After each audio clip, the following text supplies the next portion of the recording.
आंखें सुंदर संसार, ईश्वर का दिया है यह अनमोल उपहार। करे सदा इसकी देखभाल ताकि रहे जीवन खुशहाल। नमस्कार दर्शकों, डीडी हिमाचल में आपका स्वागत है। आप देख रहे हैं डीडी हिमाचल, हिमाचल के रंग दूरदर्शन के संग। मेरा नाम है मेघा शर्मा और आज जिस खास प्रोग्राम को लेकर हम आपके सामने हाजिर हुए हैं उसका विषय है स्वस्थ जीवन सुंदर आंखें। दर्शकों, यह बात सर्वविदित है कि आंखें प्रकृति का दिया नायाब तोहफा है, लेकिन जरा सी भी लापरवाही इसके लिए खतरनाक साबित हो सकती है। तो चलिए आज बात करते हैं एक्सपर्ट से और जानते हैं कि हम अपनी आंखों को किस तरह से स्वस्थ रख सकते हैं। तो दर्शकों, जैसे आज हम बात करने जा रहे हैं स्वस्थ आंखें सुंदर संसार के बारे में, तो इस विषय पर ज़्यादा जानकारी देने के लिए आपको रूबरू करवाते हैं एक रिनाउंड आई स्पेशलिस्ट से, डॉक्टर वंदना गोयल जी। डॉक्टर साहब, मेरा जो सबसे अहम सवाल रहेगा, जो सबसे ज़्यादा चिंता का विषय है कि all over the world glaucoma के केसेस बहुत ज़्यादा बढ़ रहे हैं और इंडिया की ही बात करें तो कुछ आंकड़ों के अनुसार सालाना 10 लाख से ज़्यादा जो मामले हैं वो ग्लूकोमा के सामने आ रहे हैं। तो मैं चाहती हूँ आप हमारे दर्शकों को बताएं कि ये ग्लूकोमा आखिर है क्या। ग्लूकोमा आंखों की एक खतरनाक बीमारी है। इसे हम साधारण लैंग्वेज में काला मोतिया भी कहते हैं। यह स्थायी अंधता का मुख्य कारण है पूरे विश्व में। इसमें होता ये है कि आंख के अंदर हमारे एक द्रव्य होता है जिसे हम एक्वस ह्यूमर कहते हैं। यदि किसी कारणवश इस द्रव्य का जो मूवमेंट है उसमें अवरुद्ध हो जाए तो आंख का दबाव बढ़ जाता है, जिसकी वजह से हमारी जो नेत्र तंत्रिका होती है, जो ऑप्टिक नर्व होती है, वो इफेक्ट होने लगती है और इस वजह से मरीज की आंख की रोशनी धीरे धीरे कम होती है। ये इतने धीरे धीरे कम होती है कि मरीज को पता ही नहीं चलता कि उनकी आंख की रोशनी कम हो रही है और इसे हम साइलेंट किलर भी कहते हैं। जी डॉक्टर वंदना, जैसे आपने बताया कि ग्लूकोमा जो है एक साइलेंट किलर है, यानी कि साइलेंट डिजीज़ है, इसके लक्षणों का जो है पता नहीं चलता है, तो उस स्थिति में पेशेंट क्या कुछ कर सकते हैं कि टाइमली जो है प्रिकॉशंस लिए जाए। जैसे आपने कहा, बिल्कुल ठीक कहा कि इसके लक्षण बहुत कम होते हैं, पर जो लक्षण होते हैं वो है सर में भारीपन रहना, आंखों में लाली रहना, नजदीक का चश्मे का नंबर बार बार बदलना, या एकदम से आंख जैसे लाइट के राउंड रंगीन घेरे दिखाई देना। तो यदि ऐसे लक्षण हो तो नेत्र विशेषज्ञ को आवश्यक दिखाएं। इसके अलावा अगर फैमिली में किसी को भी काला मोतिया हो तो ये जरूरी है कि सारे भाई बहन और जो भी बच्चे हैं ऐसे व्यक्ति के, वो अपनी आंखों की जांच करवाएं और बताएं डॉक्टर को कि फैमिली में काला मोतिया है।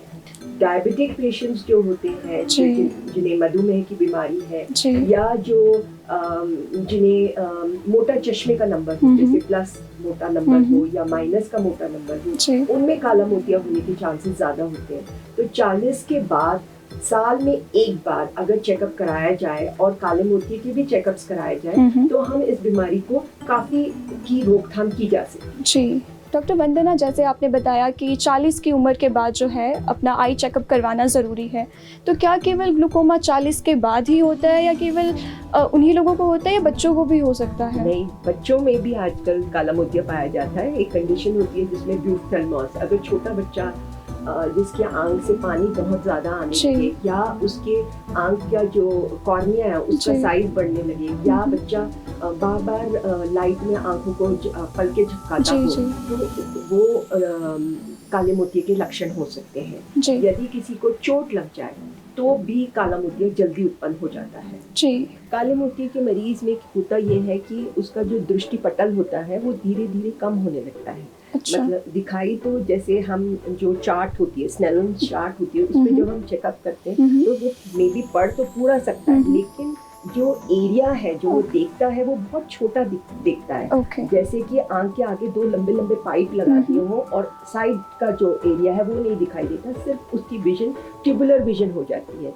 इसलिए मरीज को लगता है कि उसकी आंख की रोशनी ठीक है, लेकिन विजुअल फील्ड कम हो जाने की वजह से पूरे उनकी दिनचर्या बहुत ज्यादा इफेक्ट हो जाती है। Okay. इसलिए इसे हम बहुत खतरनाक बीमारी मानते हैं। जी। जैसे मोतियाबिंद है, वो तो एक अस्थायी अंधता का कारण जी। है, पर काला मोतिया स्थायी अंधता का कारण है, क्योंकि मोतिया के ऑपरेशन के बाद जितनी रोशनी चली जाती है उसको वापस लाया जा सकता है, पर काले मोतिये में जो रोशनी चली जाती है वो ऑपरेशन के बाद या दवाइयों से नहीं वापस आती। हम उसको सिर्फ केवल रोकथाम कर पाते हैं। इसलिए बहुत बहुत ज़रूरी है कि हम शुरू में ही काले मोतिये के टेस्ट करके उसकी डायग्नोसिस कर लें, ताकि आगे कभी हम मरीज़ की रोशनी को बचा सकें। Thank you so much doctor Vandana Goyal, आपने इतनी इम्पोर्टेंट जानकारी दी। हम आशा करते हैं कि हमारे जो दर्शक हैं वो सारी इन बातों का ख्याल ज़रूर रखेंगे। धन्यवाद।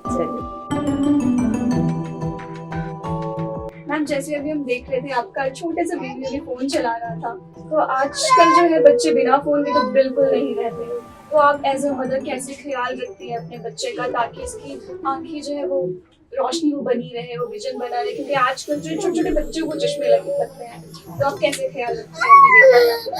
देखिए विदाउट फोन तो बहुत मुश्किल है, पास्ट जो मेरा टाइम गया उसमें ऑनलाइन क्लासेस थी तो बच्चे बहुत ज़्यादा एडिक्टेड हो चुके हैं। बट एज अ मदर ये है कि थोड़ा सा उनका स्क्रीन टाइम पे देख सकते हैं कि स्क्रीन टाइम थोड़ा कम है, एक्चुअली फ़ोन की ब्राइटनेस कम हो जाए एंड थोड़ा सा स्क्रीन अगर बढ़ी रहे, जैसे लैपटॉप स्क्रीन्स पे हो सकता है। बाकी मतलब थोड़ा सा डाइट देखना होता है, चाहिए खाना पीना इतना ठीक है, और थोड़ा सन में एक्सपोजर हो जाए, नेचर में पूरा बाहर ले जाए, हवा लगे, और स्लीपिंग की प्रॉब्लम।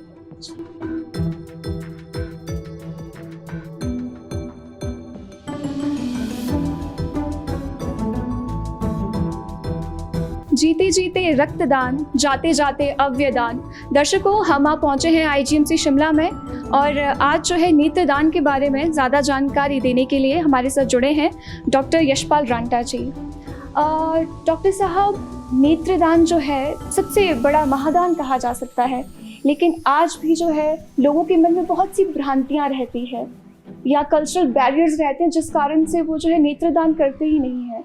तो थोड़ा आप हमारे दर्शकों को बताएं कि नेत्रदान किस प्रकार से किया जाता है।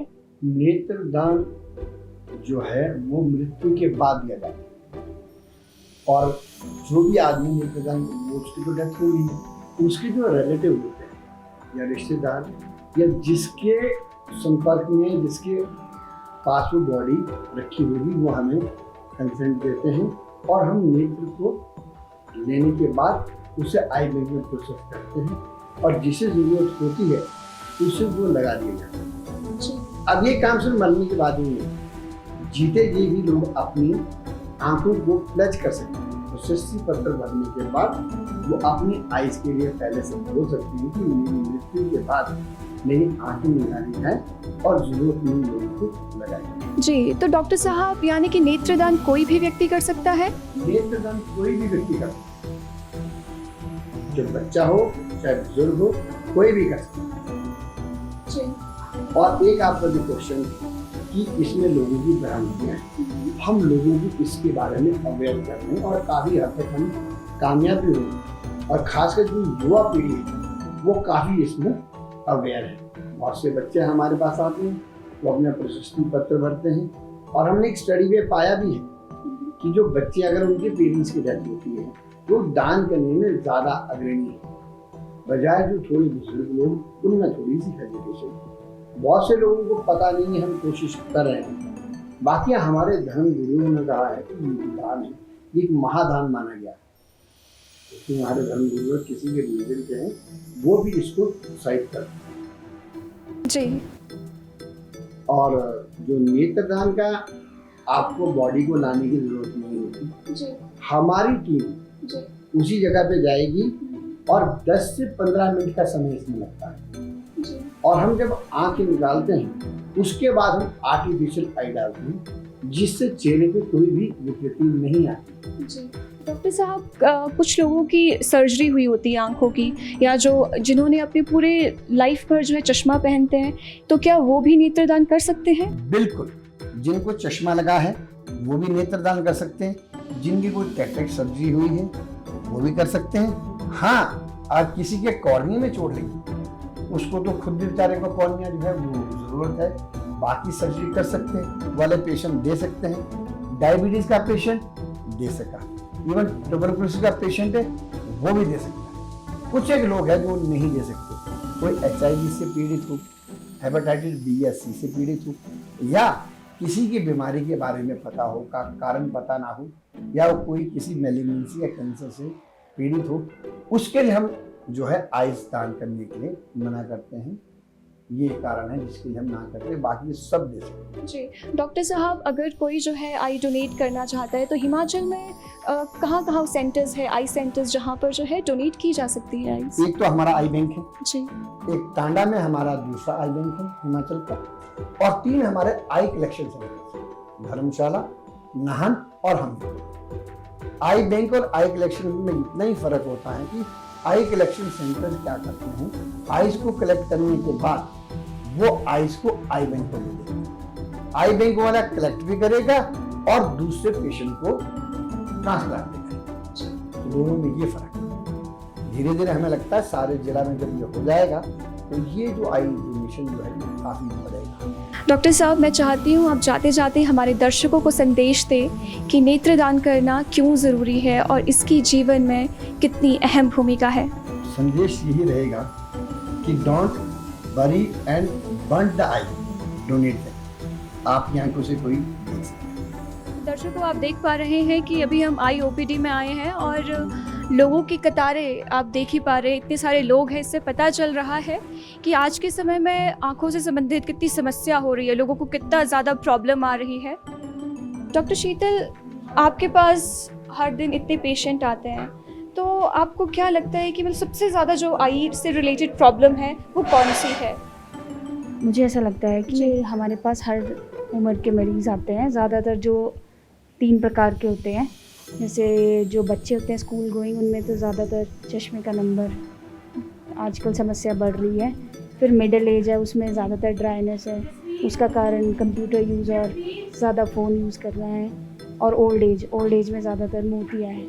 डॉक्टर दृष्टि, मैं आपसे जानना चाहूँगी कि आई से रिलेटेड प्रॉब्लम्स काफ़ी ज़्यादा बढ़ रही है, तो वो डेली बेसिस पे ऐसी क्या एक्सरसाइजेस है जिससे जो है किया जा सकता है और आंखों की सेहत को बनाए रखा जा सकता है? मेनली आज की डेट में तो स्ट्रेनिंग एक्टिविटी बहुत ज़्यादा है, स्क्रीन टाइम लोगों का बहुत ज़्यादा है, तो इसी की वजह से अब कम्प्लीटली अवॉइड नहीं हो सकता है स्क्रीन टाइम। तो आप एक 20 मिनट्स की एक्सरसाइज होती है, वो बोलते हैं हम कि जैसे आप बहुत टाइम तक स्क्रीन यूज़ कर रहे हैं तो आप 20 सेकेंड्स का ब्रेक ले सकते हैं। 20 सेकेंड्स के लिए आइज़ क्लोज करें, 20 फीट दूर देखना है, फिर उसके बाद खुल के। और बाकी जैसे आप रेगुलरली विज़िट करते रहो आई OPD, अपनी ड्राई आई और इन सब के लिए टेस्ट कराना चाहिए, ताकि लुब्रिकेंट्स या कुछ ऐसा अगर नेसेसरी है तो यूज़ करना है। दर्शकों, ग्लूकोमा के बारे में ज़्यादा जानकारी देने के लिए नेत्र विभागाध्यक्ष डॉक्टर रामलाल शर्मा जी भी हमारे साथ जुड़े हैं। सर, अक्सर ये कहा जाता है कि जो ग्लूकोमा है उसमें परमानेंटली विजन लॉस हो जाता है, तो क्या ग्लूकोमा एक ही तरह का होता है या इसके और भी डिफरेंट टाइप्स हैं? जी, जो ग्लूकोमा या काला मोतिया जिसको हम सादी भाषा या हिंदी भाषा में बोलते हैं, एक तरह का आँख का ऐसा रोग है जो आपकी दृष्टि परमानेंटली ख़त्म कर सकता है। इसको जो काला मोतिया इसीलिए बताया जाता है कि ये जो है नज़र को पूरी तरह नष्ट कर सकता है, और एक बार जब इसकी नज़र पूरी तरह ख़राब हो गई काला मोतिया से, तो उसका फिर कोई इलाज नहीं है, यानी कि उससे पूरी तरह से अंधापन हो जाता है। अब ये बताते हैं कि ग्लूकोमा क्या चीज़ है या काला मोतिया क्या चीज़ है। 2 तरह के मोतिया आँख में देखने को मिलते हैं, एक होता है सफ़ेद मोतिया और दूसरा है काला मोतिया। सफ़ेद मोतिया सामान्यतः आपने देखा होगा या आम आदमी इस बारे में जानता है, जिसमें आँख का ऑपरेशन किया जाता है और लेंस डाला जाता है, और बहुत एक आम तरह का इलाज है, और जो सभी हॉस्पिटल में लगभग इसके लिए इलाज संभव है। जबकि इसके मुकाबले काला मोतिया एक तरह से बिल्कुल अलग मर्ज है सफ़ेद मोतिया के मुकाबले में, जिसमें कि आँख का प्रेशर बढ़ जाता है। आँख का प्रेशर मतलब आँख का दबाव बढ़ता है। जैसे आपने सुना होगा, एक ब्लड प्रेशर की बीमारी होती है जिसमें रक्तचाप आदमी का बढ़ जाता है, और उस रक्तचाप से बहुत बड़े नुकसान होने के चांसेस रहते हैं। इसी तरह से आँख का भी एक दबाव होता है, वो भी जब नॉर्मल से ऊपर बढ़ता है, नॉर्मली 10 और 20 मिलीमीटर ऑफ मर्करी के आसपास ये दबाव रहता है। अगर ये दबाव 20 से ज़्यादा बढ़ जाए तो हम उस स्थिति को काला मोतिया वाली स्थिति कहते हैं।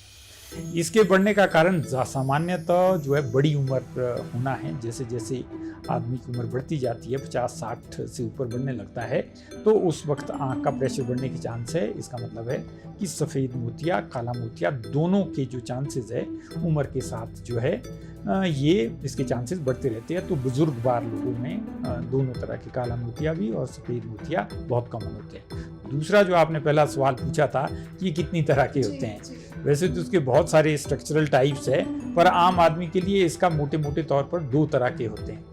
एक ऐसा काला मोतिया है जिसमें कि आँख में तकलीफ होती है, कई तरह की दर्द होएगी, सिर दर्द होएगी, आँख में लाली आएगी, या कई बार एकदम उसका दौरा भी पड़ता है जिसको हम काला मोतिया का दौरा कहते हैं। उसमें तेज़ी से बहुत तीखा दर्द होता है और पेशेंट को तुरंत हॉस्पिटल लाना पड़ता है और उसमें नज़र जाने के चांसेस भी पूरे रहते हैं। अगर इसका इलाज ना किया जाए तो 2-3 दिन के अंदर आदमी की नज़र इसमें ख़त्म हो जाती है दर्द की वजह से। दूसरा वाला काला मोतिया ऐसा है जिसको silent killer of the site बताया जाता है, जिसमें कि पेशेंट को बिल्कुल पता ही नहीं होता है। हल्का सा दबाव रहेगा आंख में, उसके याद साथ साथ में कई बार सफ़ेद मोतिया भी आता है। डॉक्टर से भी कई बार ये मिस हो सकता है। पेशेंट चेक कराने आया, उसने देखा कि उसकी आंख में सफ़ेद मोतिया है, जबकि काला मोतिया पीछे आंख के पर्दे के हिस्सों से पता चलता है। तो अगर उसकी तरफ डॉक्टर ने भी कई बार ध्यान नहीं दिया है तो डॉक्टर से भी काला मोतिया मिस हो सकता है। इसमें तकलीफ बिल्कुल नहीं होती है। आंख का प्रेशर बढ़ा हुआ रहता है, अगर प्रेशर चेक कर लिया तो आपका प्रेशर से पता लग जाएगा। अगर आपने 2-3 चीज़ें ये चेक नहीं की है तो उसमें जो है नज़र आपकी इसी वजह से ख़त्म होती है। वो बोलते हैं, पेशेंट भी एल्डरली पेशेंट बोलेगा कि हमने चेक भी कराया था, हमें तो बताया नहीं। इस करके जो इस तरह का जो बिना दर्द वाला काला मोतिया है, जिसको ओपन एंगल ग्लूकोमा बोलते हैं टेक्निकल भाषा में, दूसरा नैरो एंगल ग्लूकोमा है जिसमें कि तकलीफ वाला मोतिया बोलते हैं। तो ये 2 तरह के मोतिया सामान्यतः देखने को मिलते हैं और इसमें जो ज़्यादा डेंजरस है यही वाला है, जिसमें पेशेंट को ना तकलीफ पता लगेगी बल्कि नज़र का जो घेरा है वो धीरे धीरे कम होने लगता है। घेरा मतलब जैसे मैं इस टाइम सामने देख रहा हूँ तो मुझे चारों तरफ की चीज़ें दिख रही है, जबकि काला मोतिया में ऐसे होगा कि बाहर की चीज़ें दिखनी बंद हो जाएगी, सिर्फ मैं जो सेंटर वाली चीज़ है वही देख पाऊंगा। तो ये एक बड़ा कैरेक्टर है। अगर ये कोई पेशेंट डिटेक्ट करता है तो उसको जल्दी पता चलता है। अगर उसके ध्यान में ये चीज़ नहीं आई है कि मेरा नज़र का घेरा कम हो रहा है तो उसमें जो है नज़र पूरी तरह खत्म हो सकती है। डॉक्टर साहब, जैसे आपने कहा कि ये साइलेंट डिजीज़ है, कई बार लोगों को पता ही नहीं चलता, एकदम एंड मोमेंट पे आके पता चलता है। तो इस चीज़ के लिए क्या वो ऐसे प्रिवेंशन मेजर्स हैं कि इस सिचुएशन तक, इस कंडीशन तक ना आए, यानी कि ग्लूकोमा जैसी सिचुएशन में ना आए? बहुत ही अच्छा सवाल पूछा। यूजुअली इसके लिए हम 3 इंटरवेंशन बोलते हैं। अगर तकलीफ़ है, पेशेंट खुद हॉस्पिटल आ जाएगा। जो तकलीफ़ वाला मोतिया उसका इलाज पेशेंट कराता ही है और उसका इलाज भी हो जाता है, उसमें नज़र जाने के चांस कम है अगर वक्त में पेशेंट यहाँ पहुँच जाता है। जो दूसरा वाला मोतिया है जो मैंने बोला साइलेंट किलर है, जिसमें तकलीफ नहीं होती है, उसमें 2 स्टेजेस हमारे पास इलाज करने की आती है। एक, जब आदमी की उम्र 40 या 50 के आसपास होती है तो उसको नज़दीक की नज़र कमज़ोर होने लगती है। तो जिस वक्त अब ये नज़दीक की नज़र चेक करने के लिए पेशेंट हॉस्पिटल में आता है तो उसको डॉक्टर को एक बार ज़रूर दिखाना चाहिए। उस वक्त हमारे पास एक अर्ली साइन है जिससे पता लग जाएगा कि अगर आपका नज़दीक का नंबर तेज़ी से बढ़ रहा है या बहुत जल्दी आ गया है तो उसको काला मोतिया होने के चांसेस है। दूसरी सिचुएशन पेशेंट को काला मोतिया से बचाने की ये है कि अगर आँख के अंदर मोतिया हो गया हुआ है तो सफ़ेद मोतिया जब आ रहा होता है तो उसकी नज़र में हल्का फुल्का सा धुंधलापन आने लगता है। वो दूसरी स्टेज है कि जब शुरुआती सफ़ेद मोतिया चेक कराने के लिए पेशेंट हॉस्पिटल आते हैं तो उस वक्त भी काला मोतिया का टेस्ट ज़रूर करवाया जाए हर किसी पेशेंट में जो कि 50 साल से ऊपर का हो। बाकी तीसरी बात जो आप पूछ रहे हो कि क्या आम आदमी भी इस बारे में पता चलता है, आम आदमी के लिए इम्पॉर्टेंट ये है कि एक तो उसको पता हो कि आँख की कोई ऐसी मर्ज़ है जिसमें अगर आपकी रोशनी धीरे धीरे धीमी हो रही है तो उस वक्त जो है वो अपने राय लें हॉस्पिटल से, या उसके परिवार में किसी को ग्लूकोमा है, या ये जो मैंने बोला नज़र का घेरा कम हो रहा है, लाइट की इल्यूमिनेशन कम हो रही है, जैसे आपकी ये भी चमक है इसकी इल्यूमिनेशन थोड़ा सा कम होने लगती है पेशेंट को वक्त के साथ। तो ये 2-3 जो पेशेंट के लिए चीज़ें हैं जिसमें कि पेशेंट को ये पता लग सकता है कि आपको काला मोतिया होने का शक है। डॉक्टर साहब, अगर किसी को डायग्नोज कर दिया जाए कि बता दिया जाए कि आपको काला मोतिया हो गया है तो ये पूरा प्रोसीजर क्या रहता है? क्या सर्जरी और दवा के बाद जो है वो जो नज़र है वो वापस पाई जा सकती है, ठीक हो सकता है? बहुत ही असली सवाल ये है जो आम आदमी के लिए बहुत इंपॉर्टेंट है। अगर पेशेंट का एक बार डायग्नोसिस हो जाता है तो उसका इलाज दवाइयाँ डाल के पूरी तरह किया जाता है। बहुत तरह की दवाइयाँ आती है, ग्लूकोमा की 10-12 तरह की अलग अलग बूंदे हैं, इसको अलग अलग सिचुएशन में हम देते हैं। और अगर शुरुआती स्टेज में हमने डिटेक्ट कर लिया कि आँख का प्रेशर बढ़ा हुआ है, जैसे मैंने बोला कि 20 की जगह 25 या 30 हो गया है, तो इस प्रेशर को हम दवा से कम कर सकते हैं। प्रेशर 20 में आ गया और फिर आदमी दवाई डालता रहता है हमेशा और प्रेशर ठीक रहता है। दूसरी सिचुएशन ये है कि वो पेशेंट दवाई उसमें काम नहीं कर रही, अगर ज़्यादा एडवांस्ड केसेस है तो उस सिचुएशन में हम ऑपरेशन करते हैं। ऑपरेशन के साथ भी हम प्रेशर को जैसे 30 से 20 तो 10-15 ले आते हैं, उससे भी उसके नज़र का नुकसान जो है बंद हो जाता है। तीसरी सिचुएशन लेज़र की है कि आँख के लेज़र होते हैं 3-4 तरह के अलग अलग करते हैं हम ग्लूकोमा में, उससे भी जो है आँख का जो ये काला मोतिया उसको ठीक किया जा सकता है। कुछ केसेस ऐसे हैं जिसकी नज़र खत्म हो चुकी है। बेसिकली हो क्या रहा है काला मोतिया में कि जो आँख का जो प्रेशर बढ़ रहा है, ये प्रेशर पीछे हमारी आँख की नस है जो हमारे को ब्रेन के साथ आँख को जोड़ती है, वो नस इसमें सूख जाती है हाई प्रेशर और दबाव की वजह से। उसमें जो खून का प्रवाह है उसमें आँख की जो नस है वो बंद हो जाता है, उस वजह से नस सूख गई। जब सूखी नस है उसको कुछ नहीं कर सकते हम, फिर उसमें विजन पूरी तरह खत्म हो गया है, उस स्टेज में हम इस पेशेंट का कुछ नहीं कर सकते। अगर पेशेंट उससे किसी भी पहली स्थिति में आता है जब उसको थोड़ा बहुत दिख रहा है, तो हम उसका इलाज दवाइयों से, ऑपरेशन से, लेज़र से कई तरीकों से कर सकते हैं। बहुत सारे हमारे पास साधन है जिसमें से कि हमारे IGMC हॉस्पिटल में भी ऑलमोस्ट सब तरह के ग्लूकोमा के इलाज पॉसिबल है। तो इस स्टेज में बिल्कुल पेशेंट को घबराने की ज़रूरत नहीं, अगर वक्त में पेशेंट हमारे पास आ जाता है। डॉक्टर साहब, आज की जो युवा पीढ़ी है अब वो चश्मे से जो है लेंसेज पे आ रही है, कॉन्टैक्ट लेंसेज पे, तो कॉन्टैक्ट लेंसेज पहनना कितना सही रहता है और क्या क्या प्रिकॉशंस जो है बरते जाने चाहिए? जी, ऐसा है कि चश्मा जो है एक तरह की हमारी नज़र की ज़रूरत है। जिनकी दृष्टि खराब होती है उनको चश्मा पहनना चाहिए या हम चश्मे का नंबर देते हैं।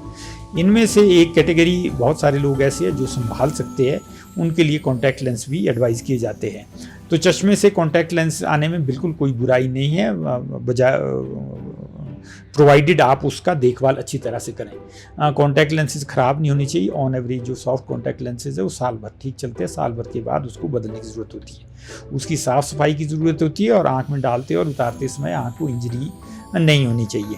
कॉन्टैक्ट लेंस यूज़ करने में कोई हर्ज नहीं है अगर आप उसका कीमत अफोर्ड कर सकते हो और अगर आप उसकी साफ़ सफाई ठीक रखते हो और अगर आप उसको पीरियडिकली बदलते रहते हो। इसको लेके युवा पीढ़ी पहने, एल्डरली पहने, जो मर्जी पहने, हमारी तरफ से, डॉक्टर की तरफ से नज़र को देखने में उसमें कोई फ़र्क नहीं है, चाहे कॉन्टैक्ट लेंस यूज़ करें चाहे चश्मा यूज़ करें। पेशेंट के लिए यह एडवांटेज है कि उसको एक चश्मा पहनने की ज़रूरत नहीं है। बहुत सारी चीज़ें जहाँ चश्मा बड़ा ऑड होता है, फॉग आती है, ड्राइविंग करते हुए आती है, आप स्पोर्ट्स में, स्विमिंग में हैं, उसमें चश्मा पहन के आप स्विमिंग नहीं कर सकते हो। तो ऐसे केसेस के लिए जो है कॉन्टैक्ट लेंसेज अगर आप यूज़ करना चाहते हो स्पोर्ट्स वगैरह में तो बहुत ही अच्छी चीज़ है, इसको लेकर कोई नुकसान नहीं है। हाँ, मैंने जो कंडीशन बताई है वो आपको फुलफिल करनी होगी, उसमें कोई दिक्कत नहीं है। जी डॉक्टर साहब, मैं चाहती हूँ आप जो है जाते जाते हमारे दर्शकों को थोड़ा बताइए कि वो अपनी आंखों का ध्यान कैसे रख सकते हैं, वो क्या डाइट फॉलो कर सकते हैं और क्या क्या चीज़ें की जा सकती है। जी, आँख का ध्यान मैं हमेशा ये बोलता रहता हूँ कि आँख का ध्यान रखने की कोई ज़रूरत नहीं है, आँखें खुद अपना ध्यान रखती हैं। ईश्वर ने ऐसी जगह ये आँखें बनाई हैं, ये चारों तरफ से इसमें सॉलिड बोन लगी है, सामने से 2 ढक्कन लगे जिसको आई लिड या पलक कहते हैं, ये ऑटोमेटिकली बंद हो जाती है। सामने हमारी आई पलकें हैं, आप उसको थोड़ा सा भी छुएंगे तो खुद ब खुद हमारी आँखें बंद हो जाती है। इसमें 100% प्रोटेक्टिव सिस्टम है, प्रोवाइडेड आप इसको ज़बरदस्ती ख़राब करना चाहो। जिनमें से एक हम कंप्यूटर विजन सिंड्रोम वाली बात बोलिए, जो ये स्क्रीन वाला टाइम है, उसके लिए आपका व्यवहार जिम्मेवार है, आंखें जिम्मेवार नहीं है। खान पीन में जो हमारा ये पिज़्ज़ा बर्गर की जो संस्कृति आ रही है ये डेफिनेटली डेंजरस है, क्योंकि ये चीज़ें प्री कुक्ड फूड है। आप फ्रेश फ्रूट ताज़ा खाना और ताज़ा रोटी खाएं, दुनिया की सबसे खूबसूरत चीज़ है हमारे शरीर और आंखों के लिए भी है, जिसमें बहुत सारी ग्रीन लीफी वेजिटेबल या कोई भी रंगीन खाने वाली चीज़, रंगीन का मतलब है बेरी है, गाजर है, टमाटर है, जिसमें रंग होता है, जितने भी तरह के फाइटोकेमिकल जिनको बोलते हैं वो हमारी आँख के लिए बहुत यूज़फुल है। तो मोटे तौर पर जो भी हम बेरी वगैरह चीज़ें देखते हैं वो खाने पीने के लिए यूज़ है। व्यवहार आचरण को लेके सुबह आप ठंडे पानी आँखों से धो सकते हो, खुले वातावरण में रहिए, घूमे फिरे, पॉल्यूशन से बचाव करिए, तेज़ रोशनी धूप में रेडिएशन में जाएँ तो गॉगल वगैरह पहन के रखें। बस ये 4-5 प्रिकॉशन है जिससे हमारी आँखें स्वस्थ रहती हैं। तो दर्शकों, जैसे डॉक्टर साहब ने बताया कि आंखें तो अपना ध्यान स्वयं रख सकती है और ईश्वर ने शरीर की संरचना ऐसी की है कि वो खुद अपना ध्यान रख सकता है, लेकिन आज के इस समय में थोड़ा परहेज़ की ज़रूरत है। इसलिए थोड़ा सा परहेज़ करें ताकि स्वस्थ आंखें सुंदर संसार की परिकल्पना को पूरा किया जा सके।